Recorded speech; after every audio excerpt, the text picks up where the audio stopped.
It's election night 2018, and Eyewitness News is your local election headquarters. A big night for Democrats in Rhode Island, including Governor Gina Raimondo. She will be serving another term on Smith Hill.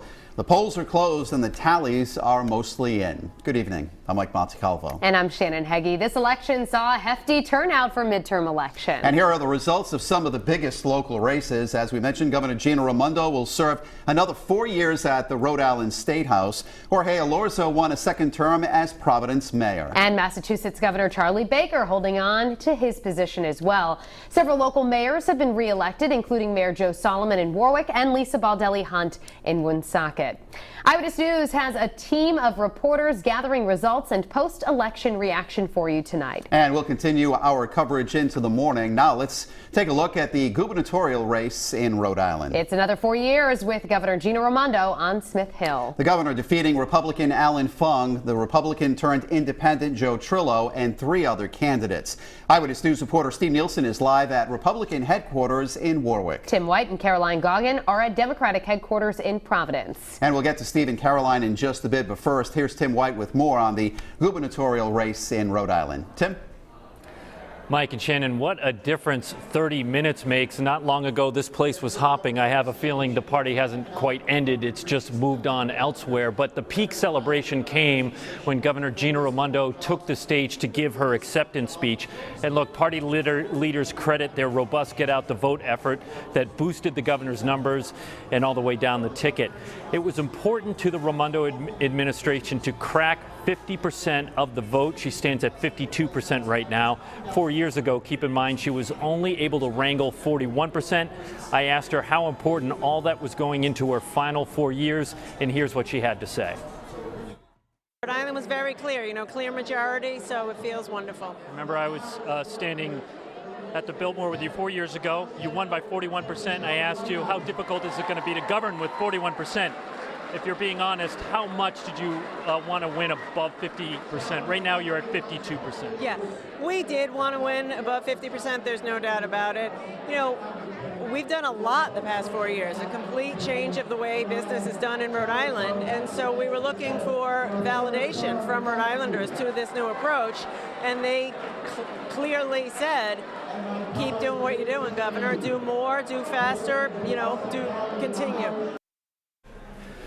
I also asked the governor about the conversation she had with Cranston Mayor Alan Fung right before he conceded, and that's obviously a conversation she's had with him before 4 years ago.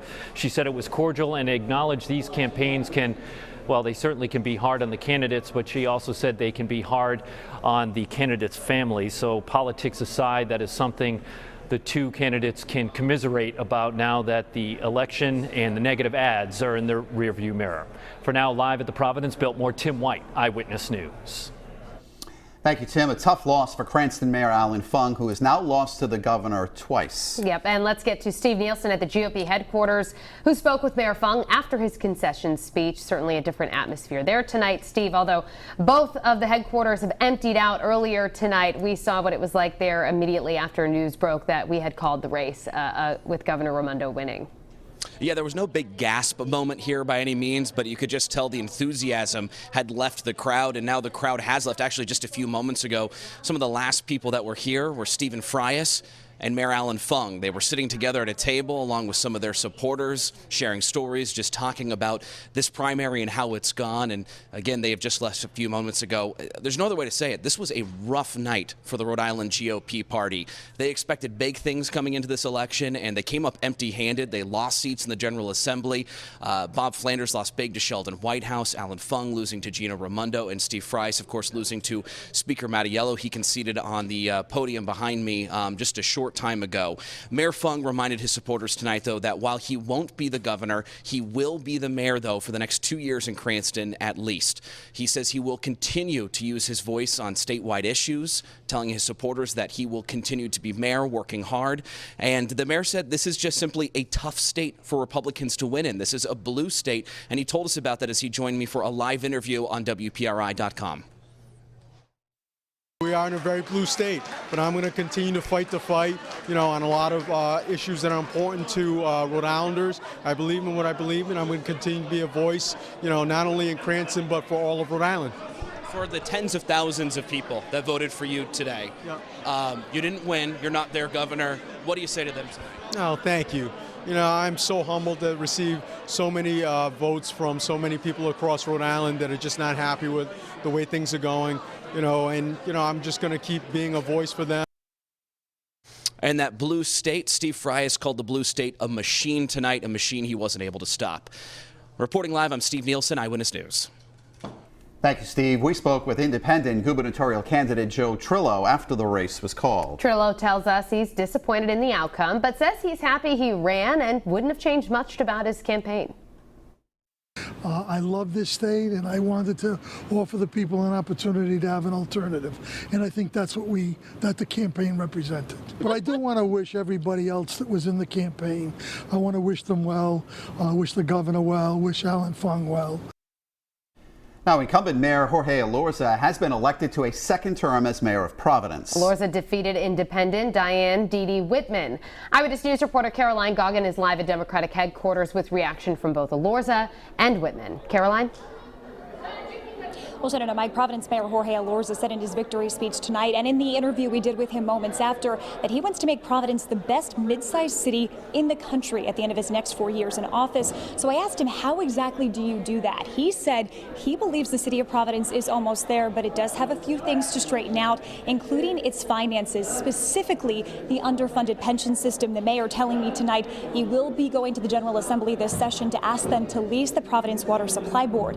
Now, I also asked the mayor tonight about how he can keep the residents of Providence safe. He tells me he plans to keep the capital city a sanctuary city and plans to continue to work with his public safety partners. Obviously, a very exciting night for him as he is re-elected as the mayor of the city of Providence. A disappointing night for Dee Whitman. Here's sound from both of them. Just excited right now. Thank you to all the voters in the city of Providence. We've worked our tail off over the past 4 years. We've seen so much progress. We're happy, but we're not satisfied. There's so much more work left to do. So with another 4 years, I'm going to work just as hard. And I know that Providence, by the time we're done, is going to be known as the best mid-sized city in the entire United States of America. I feel terrible that I lost. I feel as if I disappointed many people who worked so hard and so diligently. But at the same token, I gave it my best shot. I feel proud of everything I did. It gathered attention throughout the city, and I was the only one who came out to challenge him. That's striking. And Elorza said Whitman did reach out to him tonight. I asked him if he had any message for her. He said the people of the city of Providence need more people like Dee Whitman who are fighting for them each and every day. Reporting live in Providence tonight, I'm Caroline Goggin. Back to you. Thank you, Caroline. Now, over in Cranston, it was a tight race for Speaker Nick Mattiello. He retained his House seat, defeating challenger Stephen Frias. The results right here on your screen. Mattiello coming out with 51% of the vote. This was a closely watched race due to its potential effect on the General Assembly. Eyewitness News reporter Kim Clunian is in Cranston with what both candidates are saying tonight. Kim? Well, the hall here at the Oak Lawn Grange in Cranston has cleared out, but the mood here tonight earlier was extremely positive as House Speaker Nicholas Mattiello gave his victory speech, again defeating Republican challenger Stephen Frias, the same challenger who he faced in 2016. In his impassioned victory speech, Mattiello said he's faced a lot of negativity this campaign, saying it's nonsense that should never happen in any campaign ever. He was also sharply critical of the media. Now, about 6,000 votes were cast in this race. Mattiello's current margin of victory, 141 votes, but that does not include mail-in ballots. We've also heard from Frias tonight. Let's take a listen.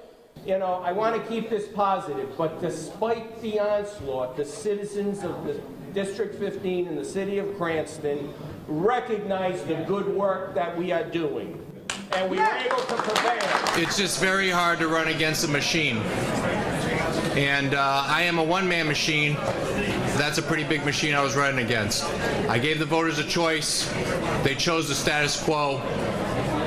God bless the state of Rhode Island. And Mattiello is expected to call a caucus of House Democrats on Thursday. They will decide whether he retains his role of House Speaker. In Cranston, I'm Kim Clunian, Eyewitness News. And in more local election coverage, State Representative Cale Keeble has lost his seat in Burrillville to Republican David Place. Now, this comes 1 week after we broke the story of sexual harassment allegations against Keeble. We asked House Speaker Nicholas Mattiello for comment on Keeble tonight. I'm not going to comment about that. I mean, I've always respected everyone's wish with that. You folks just don't know the facts. Quite frankly, you're airing stories that you don't know the facts to. So I will address those issues like we address everything, fully vetting them when people want to come out with the facts and vet them. And until then, it's, I think, inappropriate to talk about things where nobody knows the facts, including myself, by the way. Now, if you'd like to read more about the allegations against Keeble, just read Ted Nesi's story on WPRI.com. And we're also keeping an eye on the balance of power in Washington tonight. Right now, the Republicans have maintained control of the Senate while Democrats are making gains in the House. Ted Nesi has been monitoring the results as they come in. Ted and Joe Fleming join us now live. Ted?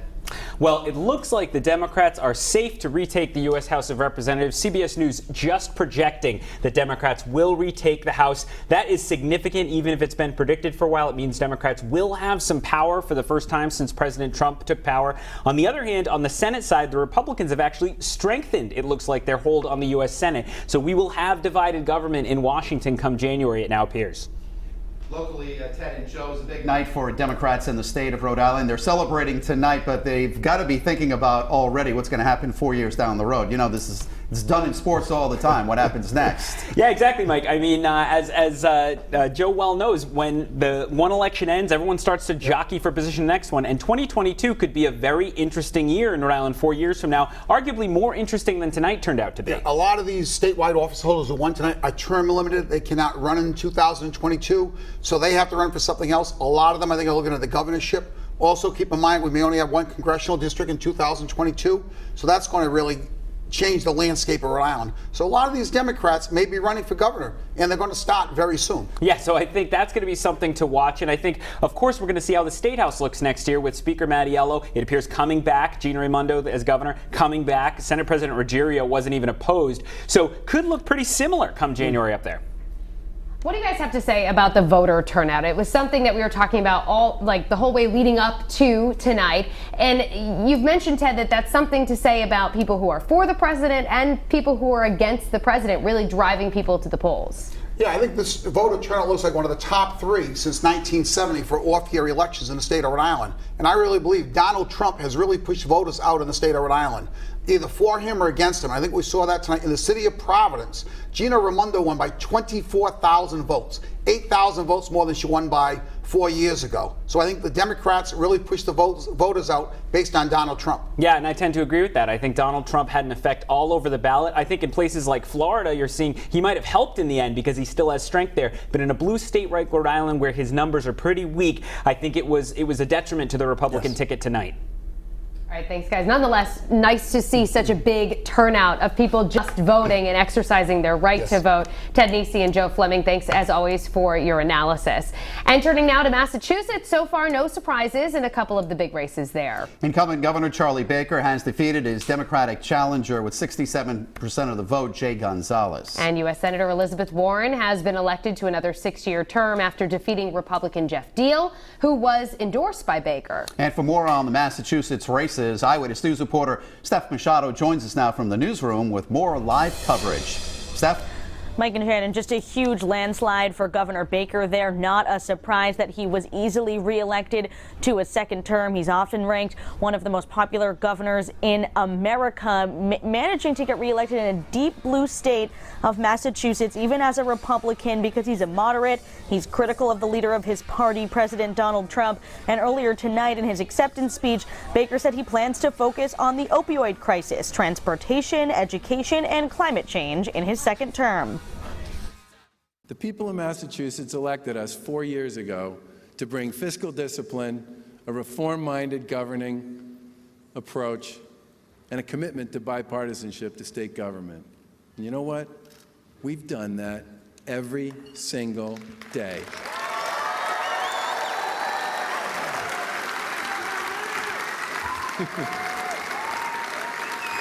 And today, Today, the voters have spoken, and it seems like they like what we're doing and the way we go about it. And right now, I'm told Elizabeth Warren is stepping up to the podium for her victory speech. She won another 6-year term, 61% to Jeff Deal's 36%. The entire nation will now be watching Warren to see if she decides to run for president in 2020. Congressman Bill Keating is projected to win a 5th term in Congress, representing Massachusetts District 9, New Bedford, the Cape and Islands. He beat back a challenge from former convenience store, there we go, chain CEO Peter Tedeschi, 61% to Tedeschi's 39%. And Congressman Joe Kennedy also represents part of our area in Bristol County. He ran unopposed today, so he will be heading back to Congress as well. I'm Steph Machado, Eyewitness News. Thank you, Steph. And on this election day, voters also decided a number of ballot questions. The most talked about one in Massachusetts was question 1, which voters have overwhelmingly rejected. Question 1 asked voters in the state if they should limit the number of patients assigned to nurses at Bay State hospitals and other facilities. As you can see right here, they rejected this. 71% to 29%. You likely saw on front lawn signs and social media posts those working in the medical field were at odds about this question. Prior to tonight, Governor Baker had said he would vote no. Senator Elizabeth Warren said she would vote yes. Question 2 passed. This proposed law would create a citizens commission to consider and recommend potential amendments to the Constitution, which would regulate and limit corporate campaign contributions. 71% of voters approving that one.